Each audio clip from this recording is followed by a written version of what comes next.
So can you tell me a little bit about your winners? Yeah. So, um, one of the things that we spoke about last time was we talked about Tesla and how I think that, you know, they've committed a multitude of sins that are the types of things that when I traded securities, 15, 20, 25 years ago, you just couldn't get away with. A lot of them were illegal. And just a lot of them people would see through. Just, you couldn't keep moving the bar. Like you couldn't have a PE company that had like 1,200 PE that was barely growing its revenues. I mean, or growing, maybe growing at some reasonable rate, but the profits were very questionable. And I mean, it wouldn't happen. I mean, there'd be a bubble, but not to this extent. So the winners that I had, which is ironic because they were both sort of from the short side, although one is a little more complicated, but one is very straightforward. And that was the first one, which is Lucent Technologies. The old ticker was LU. So people that are under 45 probably don't remember Lucent, but people that were, especially people that traded securities or were actively involved with stocks in the 90s, Lucent was like a shooting star. It had been spun out of Bell Labs, which is, sort of gotten you involved in a trade today, which is cool. And it went up like a rocket. It went up to around $70 a share. And back in those days, technology wasn't as big a part of the market as it is today. So, it could only get so big, but this was one of the biggest stocks in technology at the time. It was doing architecture for the internet, all these fiber optics. And what happened was they got competition out of Canada from a company called Nortel, which ironically later went bankrupt also. But before they went bankrupt, they bankrupted Lucent. So Lucent really fell from grace really fast, and it went from like 80 to 8 in 6 weeks. And I had gotten the call from a buddy of mine who I'd grown up with. And this is actually legal. If you get a stock tip that is not directly from an insider, it's hearsay. So you have to decide whether it's creditable or not. And in this instance, I decided that, I believed that this was real and that this company was going to have some serious problems. So at the time, I had just left. This was, I think, around 99. I had left Wall Street in 98. When I say Wall Street, I mean the sell side. So my last job on the sell side, I was a senior vice president at Canadian Imperial Bank Corp, CIBC, in New York, at the convertible bond desk. And, what happened there was, and this always happens on Wall Street, you get hired by somebody and you're given a position, whether it's a junior position or later on a senior position. If you're not the boss of that desk, the boss of the desk hires you. And usually what happens is when the boss of that trading desk gets fired, the new boss who comes in wants to bring in his own people. So that's sort of, how it went. And a new guy came in and I went out. And I decided that I'd had enough of the Wall Street merry-go-round and I wanted to just trade securities because I really enjoyed trading and I really thought that I was good at it and that I could make a living, not just kind of dodging orders on a Wall Street trading desk, but actually be a proprietary trader and just trade an account. And I did that for a bunch of buddies of mine for a couple of years. And it was during this time that both that Apple trade I talked about yesterday, where I was on the golf course and destroyed one of the best golf outings of my life. Just, I couldn't hit the ball at the end. I think we had to walk off the course. I was so upset. But this was a happy day with Lucent because we shorted a massive position, because it was one of those lucky things where, it started to go our way. And because we knew it was going to get bigger and bigger, the validation gave us the confidence to grow the position. So when it did start to collapse, we were very big, and we wound up making around $14 million. And I got paid 25% of that. So I personally made around $3 million out of that. And it was interesting, just to see a company go from hero to zero as fast as it did. And it's a cautionary tale for people that think like, oh, I'm gonna range trade Tesla, and it's down from 900 and now it's at 500 and it's gonna bounce. I mean, I'm not saying it won't bounce. I'm not saying you can't day trade it for a while. But what I will say is that next year, it'll be readily apparent that Tesla's not prepared for the onslaught of competition coming. People, especially kind of geeky guys that are a lot of people that trade, they love movies, they love like the karate movies where, they think that, one Superman is going to come and kill, 20,000, competitors, and that just doesn't happen in real life, and this idea that, one car company was going to dominate the global car market because Apple dominates phones. If you look at the handset market historically, that's what it was. Like there's a couple of people that made handsets. It wasn't like there were 1,000 handset makers. When you look at automobiles, every country in the world, more or less, has a company that makes them, whether it's a homegrown company or Ford or GM International or Mercedes International or what have you. But the idea that all these things were going to fail and close and everybody was going to drive a Tesla.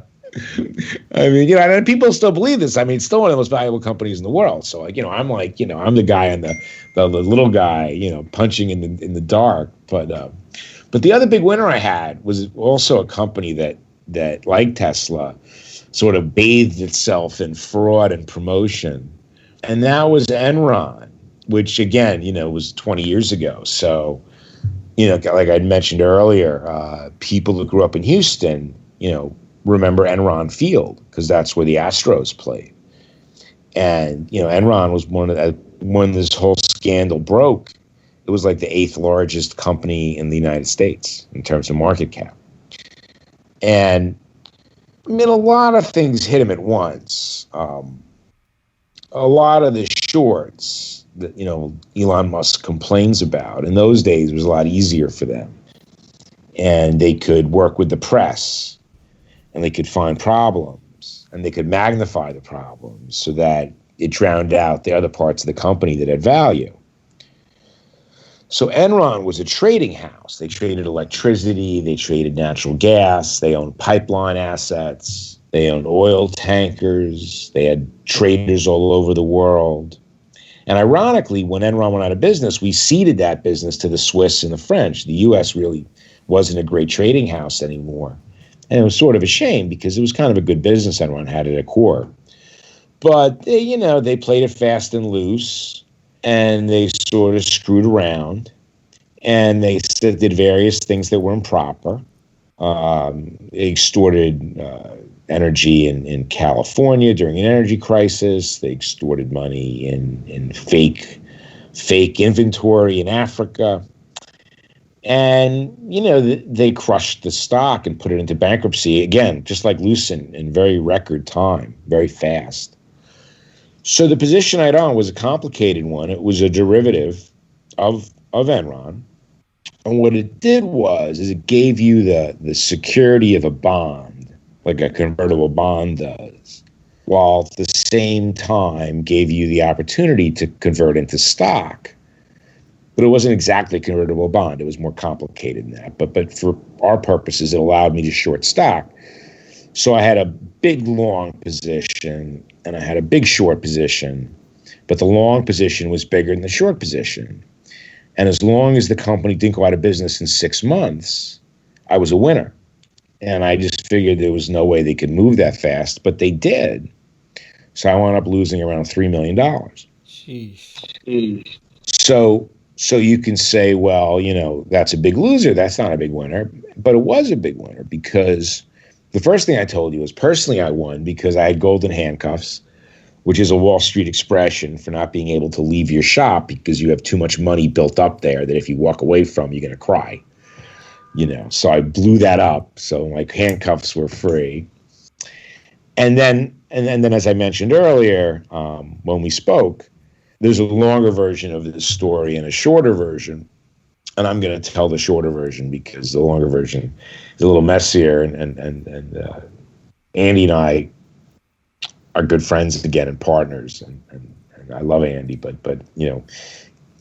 he had invested in the Enron trade, and there was this idea of a legal residual, and there was some conflict. In the end, it was settled somewhere in the middle between what I thought was right and what he thought was right, which is a good compromise, frankly. I mean, it's good to meet in the middle.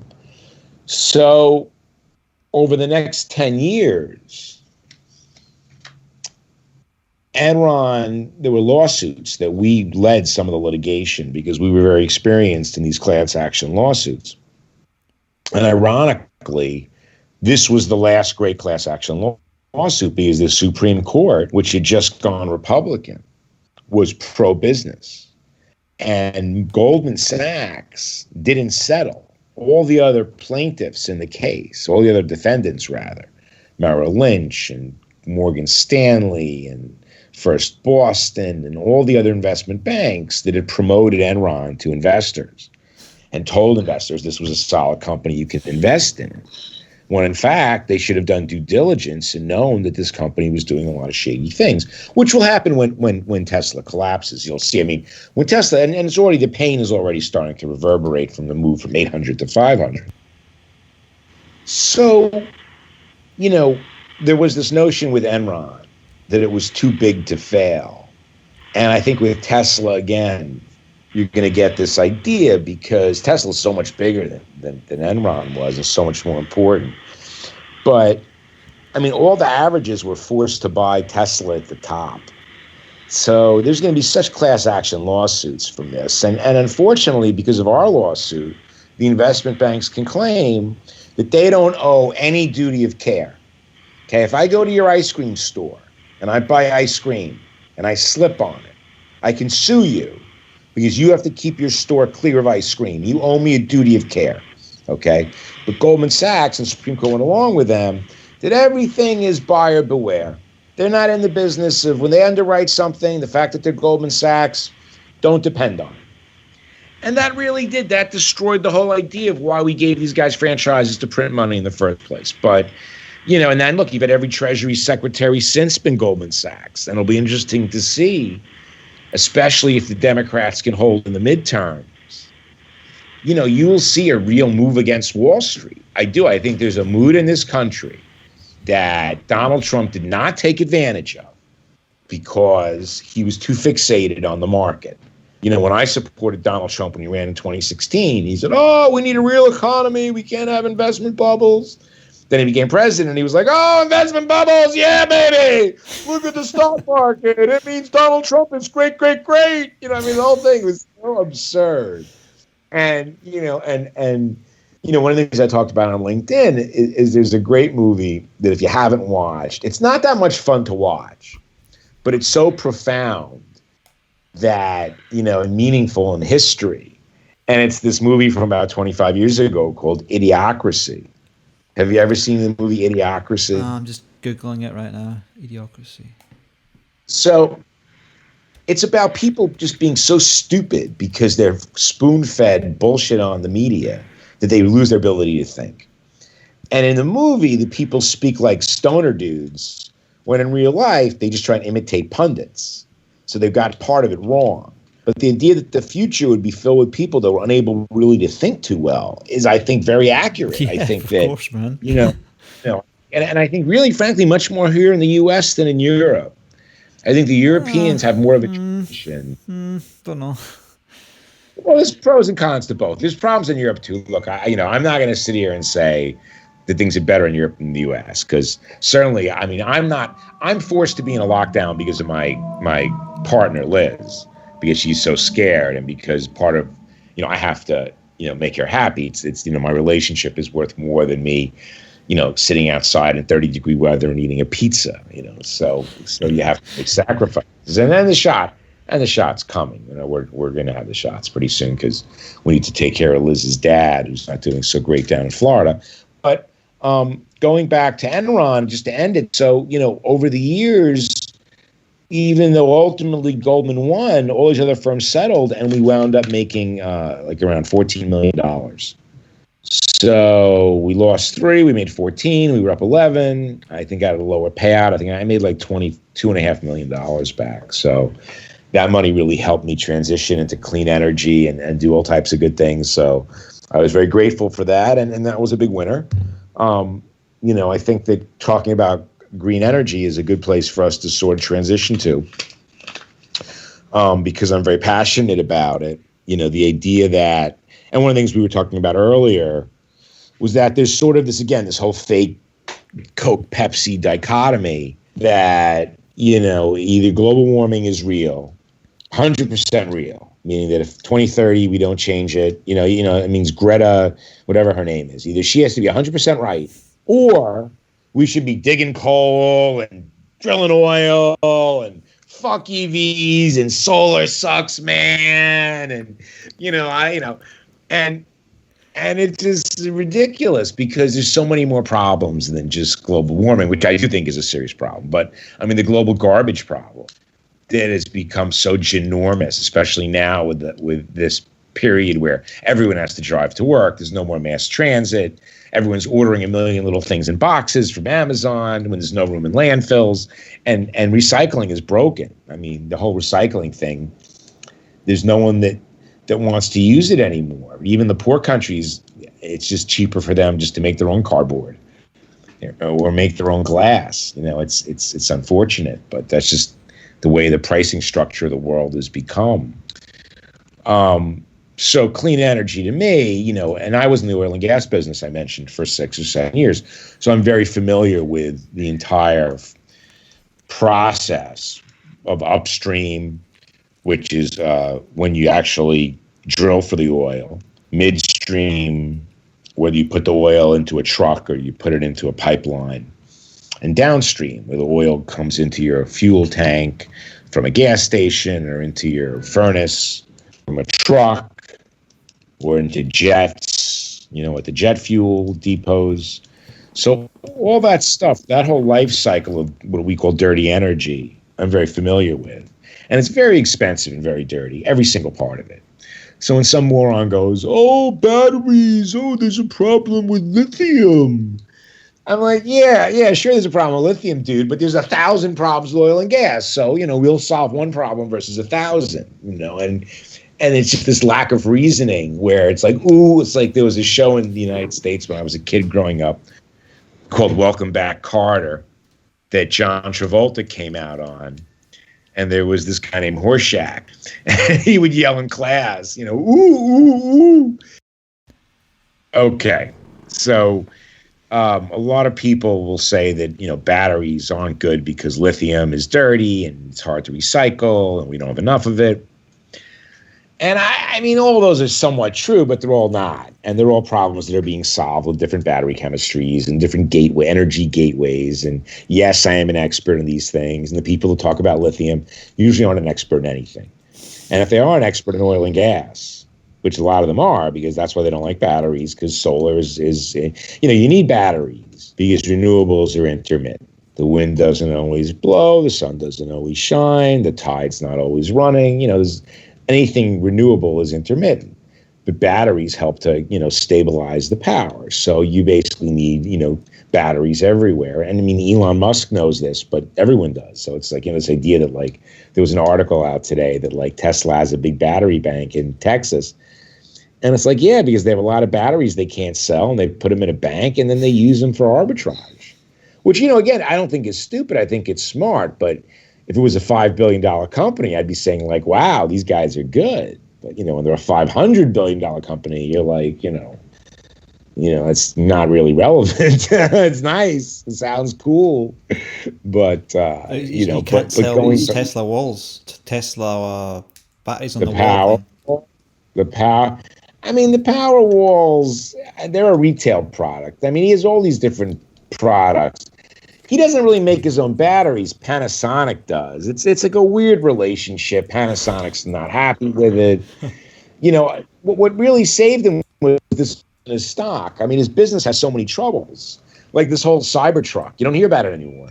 I mean, all these guys are coming. Ford's going to come out with an electric F-150. He's going to come out with his like tremendously stupid-looking truck, and he's not going to sell any copies except a bunch of geeks who like to watch Blade Runner. And it's just not going to work for him, and it's just going to kill him. And it's honestly, it's going to put it's. I mean, there's a famous story again going back to the history of automobiles that General Motors was almost put out of business. General Motors was almost put out of business by the Edsel, except for the fact that they had so many military contracts that they were never able to be taken out, and they rebounded and everything went well. But that's why Tesla wants to potentially merge his company with, or Elon rather, wants to merge Tesla with SpaceX because, as a government contractor, SpaceX is evergreen. But going back to green and green energy and solar, which is sort of like my day job and my passion, is trying to get solar projects done. We have tremendous solar potential in the United States. And the idea that there's any energy cheaper than putting rooftop solar on roofs that you don't use, putting solar in parking lots. I mean, in New York, it's so frustrating because there's programs where we pay people to put solar canopies over their parking lot. Like we pay them money every year, like evergreen money, like a check. And these canopies protect all the people in the lot. They protect the consumer, whoever the customer is. They protect people that work there from the sun, from the rain, from the snow. I mean, it's just a great utility, and you're getting it for people are paying you to put it on, and the penetration's minimal. I mean, the state does it in the airports, but like getting these big box retailers or these malls to do it, they don't want to lose the signage, which is absurd because you just make your sign taller. But whatever. I mean, so to me, the idea that any other energy makes more sense than solar and wind with batteries for as much as you can do. And then for the balance, natural gas, especially because we have so much of it, and we're going to need more. We'll need more electricity. I mean, the future is electric. A lot of people don't understand, but electric engines and electric vehicles, forgetting about the environmental impact, are just they're just the next great thing. I mean, we're moving into a digital electric universe. I mean, if you don't realize that, then obviously you're not really paying attention, to what's going on. I mean, someone pointed out over the weekend, and it was very intelligent, that with everyone holding on to their phones for 6 to 7 hours a day or at their computer screen or whatever, just at a screen, and then you add on the TV for another couple hours. So you're in front of a screen for, 10, 11 hours a day. Not you per se, but a lot of people. And maybe you as well. Yeah, more. And certainly, right, So we already are cybernetic. I mean, we're not really living in our real world anymore. I mean, we are living in this sort of cyber world where, right now, I'm a digital voice. And if if I had better lighting and I did my hair and gotten dressed and shaved, then you'd see my digital image, But, at the end, it's not, it's not real. It isn't, that close encounter of the third kind when you make contact, when you and I really hope, Nick, that, they will be able to meet up, hopefully in Europe. I know you wanted to come to the United States or somewhere soon, because I do think that the pandemic is, it's in the 7th inning, by not being the 9th inning yet. I don't know if you're a baseball fan, but, there's 9 innings in American baseball. I actually set up and watch sometimes when I was a teenager. I had some I think it was Channel 5 in the UK, and that was before the internet times. I used to watch about baseball. Yeah, so I mean, it's like probably the 7th inning. I mean, a lot of people are getting vaccinated. I think, the vaccines are coming. I think that they do make a difference, whether they completely solve the problem or solve 80% or 70%. I mean, at the end of the day, life has to go on. I certainly agree with people in that. I think, the people that are of the highest risk after the shots, they want to, avoid going indoors to restaurants or things. If they feel safer that way, then, that's their freedom. And the people that we'll want get a chance to go to a baseball game together sometime. Yeah. Oh, I mean, I love it. I mean, what's funny is baseball, of all the games, is the nicest experience. because it's just a very slow moving game. And you want to go on a nice day. And the modern stadiums are like palaces. And it's just nice. And you're in the sun and you're with friends. You're drinking a beer. There's activity and excitement, but it's not usually so like. I mean, soccer is sort of like that too. But soccer, you constantly have to watch. I mean, football, rather, European football. I mean, you constantly have to be paying attention because you never know what will happen. Which baseball's not really like that. It's like you go to the bathroom, you hear a crack of the bat. There's a guy in second base. Wait a little while. You do your business in the bathroom. You come out. The next guy's still up. He bunts, I mean, it's just a different tempo. It's not like, you just missed an attack and a goal and the game's changed. So, that's what I mean by that. So, yeah, I look forward to that. But, I think, the last thing I would say was I did want to talk about the Green New Deal. So this idea that we should give, unlimited amounts of money to think tanks and bureaucracies, which is kind of what New York State has done, to be honest, in New York City. Is they do have great incentives, but if they just put a little bit more into the incentives and a little bit less into payroll, they really would make a huge difference because they're so close to really tipping the iceberg. And I think with this whole real estate recession that we're going to have here in New York, right? So United States, probably Europe as well, but especially here in the United States, what you're having are these real estate recessions and booms. So yeah, like places like Texas and Florida are booming. They're boom towns. But then other areas like Chicago and New York, I mean, I'm not saying that the world has come to an end, but,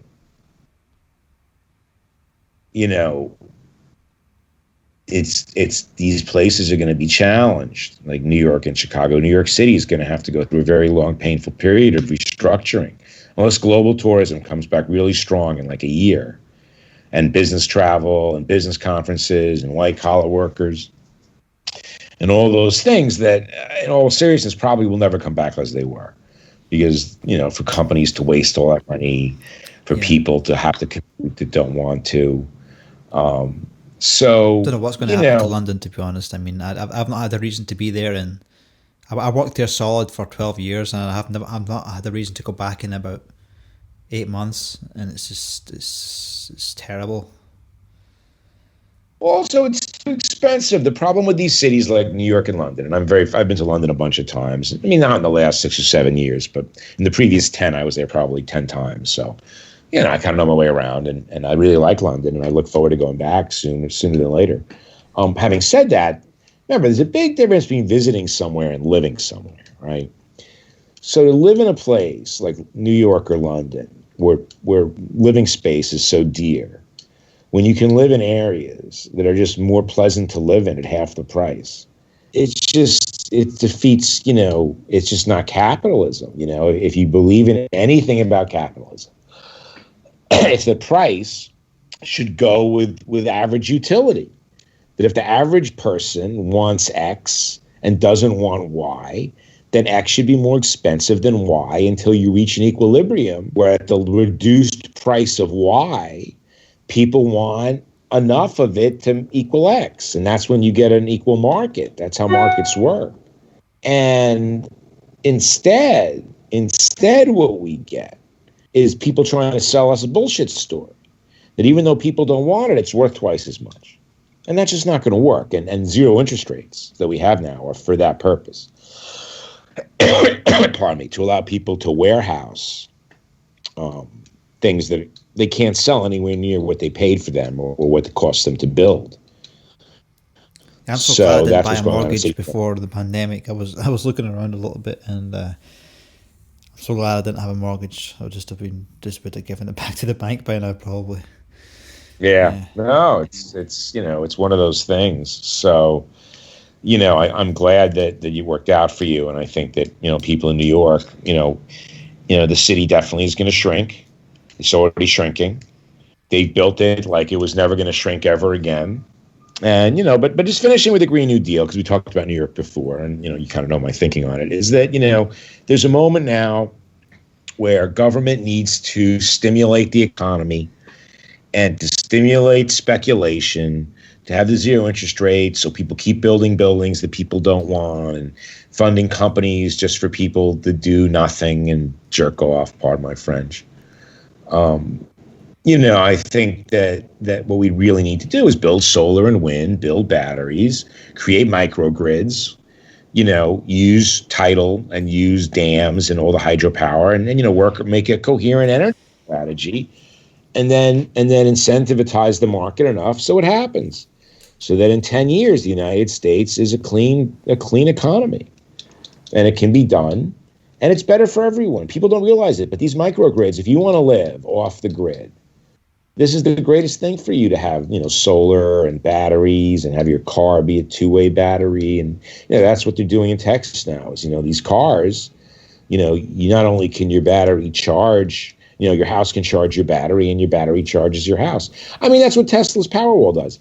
I mean, it's not that what they do is stupid, and it's not that there's no value in it. It's just that it's just generic. These are just markets that ultimately become commodity markets where companies battle for profit.